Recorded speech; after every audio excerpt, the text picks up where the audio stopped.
नमस्कार दोस्तों, कैसे हैं आप लोग।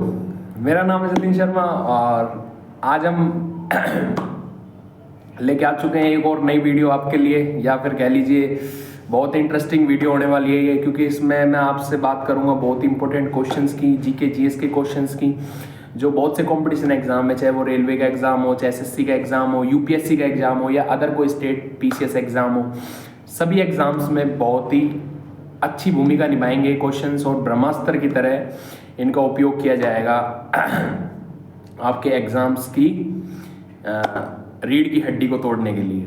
तो आइए स्टार्ट करते हैं हमारी इस वीडियो को। और आपसे एक बात कहनी थी, जो दिल में थी वो बात मैं आपसे बयां करता हूँ। तो कहने का मतलब ये है कि आप जो मेरी वीडियोस को इतना प्यार और सम्मान दे रहे हैं, उसके लिए मैं आपका दिल से आभारी हूँ। और ये वीडियो मैं बहुत ही मेहनत से बनाता हूँ, पहले खुद पढ़ता हूँ, खुद नोट्स बनाता हूँ, उसके बाद फिर मैं ये वीडियो आपके सामने लेकर आता हूँ।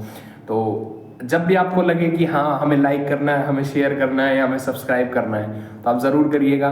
और अगर आपको ये भी वीडियो अच्छी लगे तो लाइक, शेयर और सब्सक्राइब जरूर करिएगा। तो आइए स्टार्ट करते हैं बिना किसी वक्त को बर्बाद किए।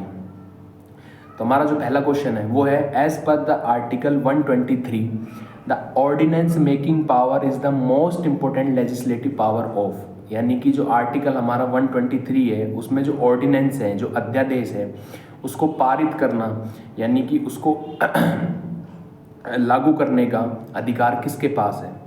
चार ऑप्शंस आपके सामने हैं। प्रेसिडेंट के पास है, राज्यसभा के पास है, लेजिस्लेटिव काउंसिल के पास है, या फिर चीफ जस्टिस ऑफ इंडिया के पास है। भारत के जो मुख्य न्यायाधीश हैं उनके पास है। किसके पास है?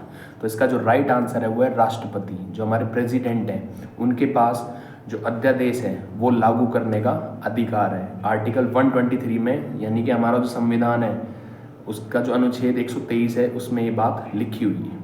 तो इसका राइट आंसर होगा प्रेसिडेंट, राष्ट्रपति। अगला जो हमारा क्वेश्चन है वो है, in which year was the Gandhi Irwin pact signed, यानी कि जो गांधी और इरविन के बीच जो समझौता हुआ था वो किस साल में हुआ था। ये क्वेश्चन आपसे ये कहना चाह रहा है।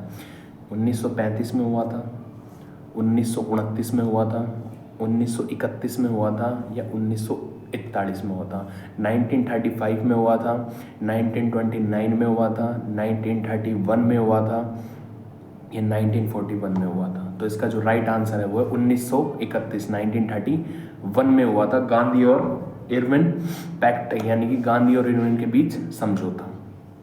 अगला जो हमारा क्वेश्चन है वो है, what is the SI unit of current. तो आप जानते हैं करंट तो आपने पढ़ा होगा, करंट के झटके भी आपने बहुत खाए होंगे जब आपने फ़ोन को चार्ज लगाया होगा या आप इस्त्री करने बैठे होंगे।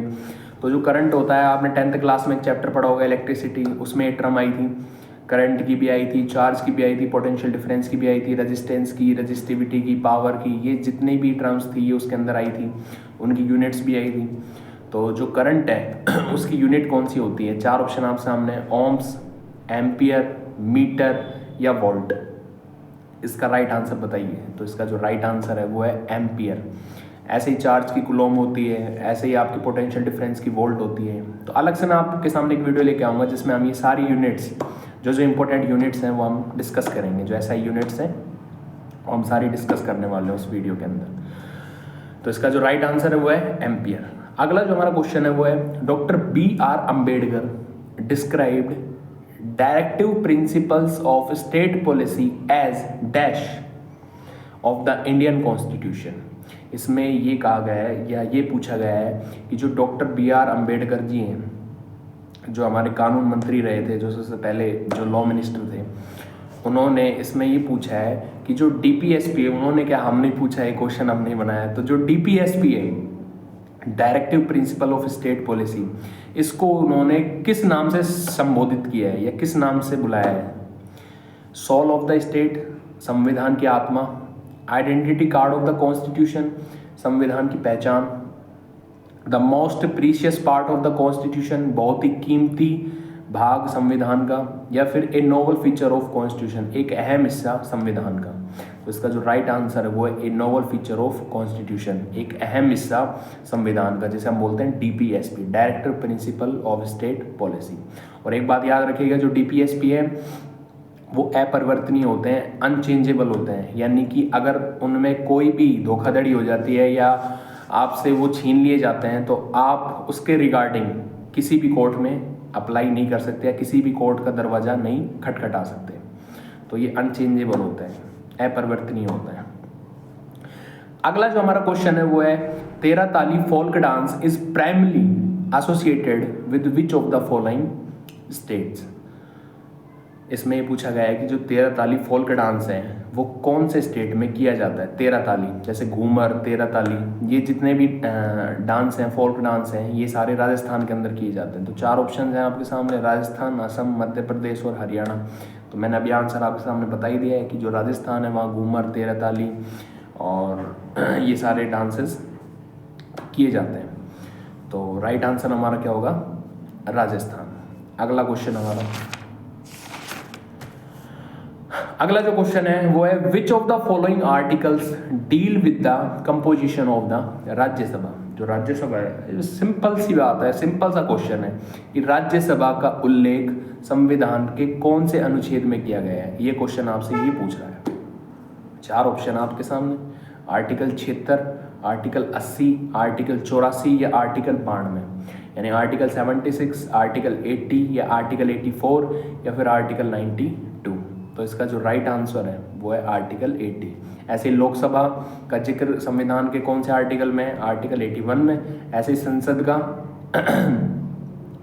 का जो जिक्र किया गया है संविधान के अंदर वो कौन से आर्टिकल में किया गया है, आर्टिकल 79 के अंदर किया गया है। अगला जो हमारा क्वेश्चन है वो है, Indian Olympic association was established in which of the following years. यानी कि जो IOA है, इंडियन ओलंपिक एसोसिएशन है, वो कौन से साल में स्टेब्लिश की गई थी, उसको कौन से साल में स्टेब्लिश किया गया था।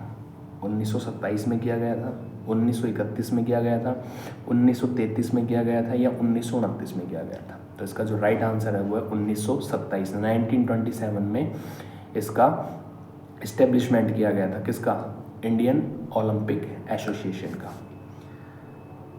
अगला जो हमारा क्वेश्चन है वो है, which of the following is not a device of parliamentary proceedings. यानी कि जो पार्लियामेंट की जो प्रोसीडिंग्स होती हैं उनमें चार डिस्कशन दिए जाते हैं। तो उसमें डिस्कशंस तो बहुत होते हैं, लेकिन इसमें चार ऑप्शंस हैं, उनमें से आपको बताना है कि इनमें से कौन सा डिस्कशन उसके अंदर इंक्लूड नहीं है। जो पार्लियामेंट का जो प्रोसेस होता है डिस्कशन का, उनमें से इन चार ऑप्शनों में से कौन सा डिस्कशन नहीं है ऑप्शन में या फिर सही नहीं है। पहला option, half an hour discussion, 0 hour discussion, 2 hour short discussion या फुल डे डिस्कशन।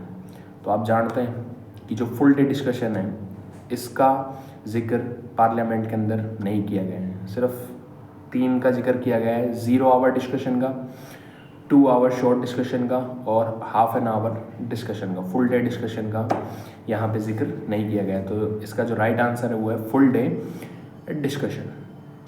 तो ये तो कुछ हमारे इंपॉर्टेंट क्वेश्चंस, और उम्मीद करता हूँ आपको वीडियो अच्छी लगी होगी। मैंने अपना पूरा प्रयास किया आपको ये क्वेश्चन समझाने के लिए, और ये क्वेश्चंस यकीन मानिए किसी ना किसी एग्ज़ाम में आए हुए हैं। ये PYQs है, चाहे वो CGL एग्ज़ाम हो, चाहे आपका GD का एग्ज़ाम हो, CPO का एग्ज़ाम हो या रेलवे का एग्ज़ाम हो, उन सभी में ये क्वेश्चन पूछे गए हैं।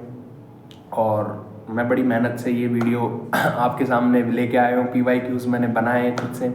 तो अगर आपको वीडियो अच्छी लगे तो लाइक, शेयर और सब्सक्राइब ज़रूर करिएगा, और इधर उधर की जो आवाज़ें आ रही थी बीच बीच में उनको इग्नोर करिएगा। और मिलते हैं नेक्स्ट वीडियो में, तब तक के लिए थैंक यू, शुक्रिया, धन्यवाद।